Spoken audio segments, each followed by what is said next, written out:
너무 마른 몸 때문에 스트레스를 받아 운동을 시작하는 분들이 많습니다. 어릴 때부터 마른 몸을 쭉 유지한 사람들을 보면 골격 자체가 크지 않고 허리가 가늘어 코어가 약하다 보니 왜소하고 힘이 약한 경우가 많습니다. 가는 뼈대가 여성들에게는 장점이 될 수 있지만 남성들에게는 매우 큰 스트레스입니다. 그래서 많은 마른 남성들이 벌크업에 관심을 가집니다. 문제는 막상 헬스장에 등록해서 운동을 해보지만 생각만큼 몸이 잘 크지 않는다는 것입니다. 실제로 많은 분들이 마른 몸에서 벗어나기 위해 운동을 시작하지만 몇 개월이 지나도록 몸에 변화가 없는 분들도 많습니다. 이 영상을 클릭하신 여러분들도 몸을 키우기 위해 운동을 해보셨겠지만 생각처럼 근육이 붙지 않아 고민이셨을 겁니다. 저의 경우도 헬스장을 등록해서 6개월간 꾸준히 운동을 나갔지만 생각만큼 변화가 없어서 약물을 사용하지 않으면 몸을 키울 수 없다는 오해를 하기도 했었습니다. 하지만 오늘 알려드릴 이 운동 원칙을 알고 나서 몸이 커지기 시작했습니다. 이번 영상에서는 마른 남성들이 어떻게 운동을 해야 몸을 키울 수 있는지에 대해 이야기해 보겠습니다.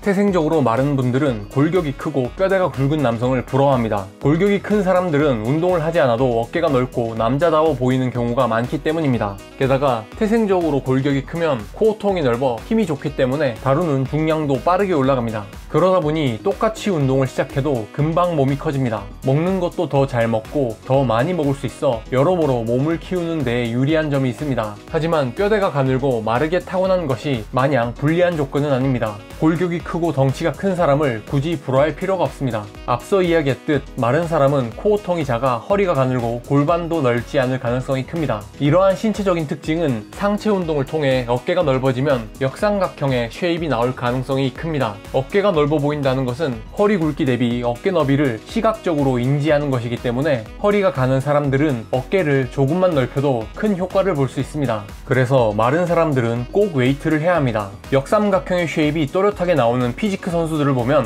과거에 아주 마른 몸이 컴플렉스여서 운동을 시작한 경우가 많습니다. 태생적으로 마른 몸이라 허리와 골반이 가늘지만 운동을 통해 가는 뼈대를 장점으로 승화시킨 것입니다. 게다가 마른 체질의 사람들은 몸을 만드는 과정에서 복부에 지방도 덜 끼기 때문에 운동만 열심히 한다면 예쁜 몸이 될 가능성이 커서 긁지 않은 복권이라고 할 수 있습니다. 이렇게 마른 몸은 생각보다 좋은 점들이 많습니다. 그렇다면 마른 사람들은 어떻게 운동을 해야 몸을 키울 수 있을까요? 사실 체중을 늘리는 운동이라 해서 기본은 달라지지 않습니다. 일부에서는 체중을 늘릴 때 높은 중량의 운동을 권하기도 하지만 마른 사람들의 경우 뼈대가 가늘어 고중량 운동에 불리한 경우가 많습니다. 운동을 막 시작한 단계에서 고중량 운동은 맞지도 않을 뿐더러 부상을 부르는 지름길입니다. 근력 운동을 막 시작한 단계에서는 근육을 효율적으로 다루는 기본적인 능력이 갖춰져 있지 않기 때문에 전신의 근육과 관절을 최대한 많이 움직여 근육을 다루는 기본적인 능력과 자세, 밸런스부터 갖추는 것을 목표로 해야 합니다. 모든 운동의 밑바탕에는 수많은 근육을 조화롭게 활용하는 능력이 필수적입니다. 팔다리를 휘두르는 것밖에 못하던 아기는 수많은 연습을 거쳐 걸음마를 익히고 젓가락을 사용하는 법을 배웁니다. 성인에게 쉬운 이런 동작도 수십, 수백 개의 근육이 동시에 정밀하게 상호작용한 결과입니다. 이렇게 여러 관절의 근육을 조화롭게 움직이는 능력을 협응력이라고 합니다. 마른 사람이든 다이어트를 위해 근력 운동을 하는 사람이든 초급자에게는 기초적인 협응력을 키우기 위해 여러 관절과 근육을 동시에 사용하는 다관절 운동을 강조합니다. 따라서 초급자의 근력 운동은 다관절 운동 위주로 한정하는 것이 좋습니다. 특히 3대 운동이라 불리는 스쿼트, 데드리프트, 벤치프레스는 근력 운동의 시작이며 끝입니다. 수많은 보디빌더들이 유튜브에서 소개하는 다양한 운동들은 기본적인 성장을 마친 후 중급자 이상에서 부족한 부분을 보완하는 운동인 경우가 많은데 초급자가 그런 것까지 신경 쓸 필요는 없습니다. 앞서 언급한 3대 운동에 오버헤드 프레스, 바벨로우, 풀업과 같은 다관절 기본 운동만 추가하시면 됩니다. 초급자 단계에서는 고립 운동과 자극 운동에 신경 쓰기보다는 동작을 수행해내는 협응력과 전신의 근육량을 늘리는 데에 집중하셔야 합니다. 협응력을 기르는 기본 운동으로 전신의 근육량을 늘리다 보면 부족한 부위가 보일 것이고 그때부터 좀 더 디테일한 운동을 추가하시면 됩니다.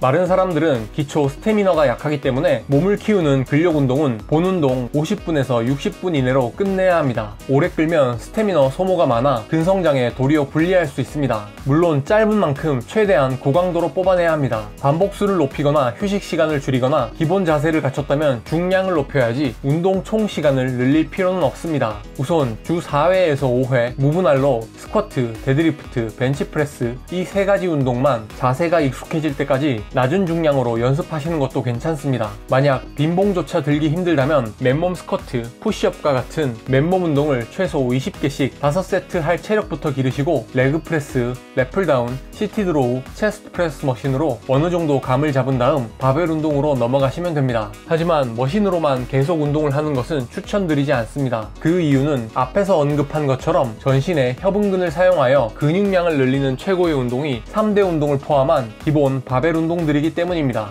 그렇기 때문에 꼭 바벨 운동을 연습하시는 것이 좋습니다. 그리고 많은 분들이 놓치는 한 가지가 마른 사람도 유산소 운동을 해야 한다는 것입니다. 그중 특히 달리기는 식욕을 자극하는 효과도 있고 기초 체력을 기르는 데 정말 중요한 심폐기능을 발달시키는 가장 좋은 운동입니다. 기초 공사 없이 무작정 살만 찌우려 했다가는 당장 체중은 늘지 몰라도 얼마 못 가 한계에 부딪힙니다. 기초부터 차근차근 쌓아 올리는 것이 가장 빠르게 성장하는 방법입니다. 마른 사람들은 목적이 지방 연소가 아니라 심폐기능을 단련하고 식욕을 기르는 것입니다. 최대 산소 섭취 능력 향상을 목적으로 할 때 이상적인 유산소 운동 시간은 15분 내외입니다. 이 정도의 달리기를 주 3회 정도 웨이트 후에 해주시는 것이 적당합니다.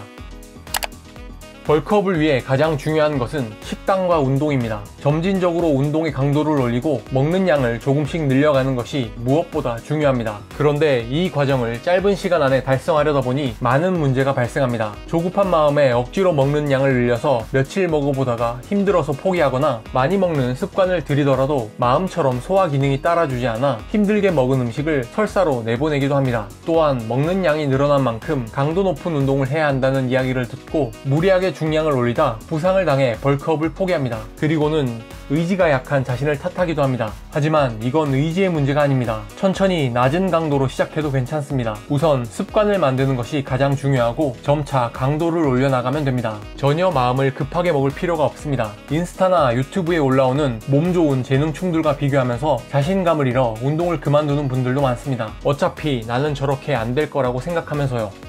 사람마다 각자의 속도가 있습니다. 나의 속도로 꾸준하게 하시면 됩니다. 당장의 큰 변화는 없을 수 있지만 오늘도 귀찮음을 무릅쓰고 운동을 간다면 어제보다 발전한 내가 될 것입니다. 점차 발전해 나갈 여러분들에게 꼭 필요한 운동과 식단 정보들을 꾸준히 업로드할 예정이니 구독해두시고 양질의 정보들을 얻어가시기 바랍니다. 마른 몸으로 고민하시는 분들께 꼭 도움이 되었으면 좋겠습니다. 오늘도 영상 시청해주셔서 감사드립니다.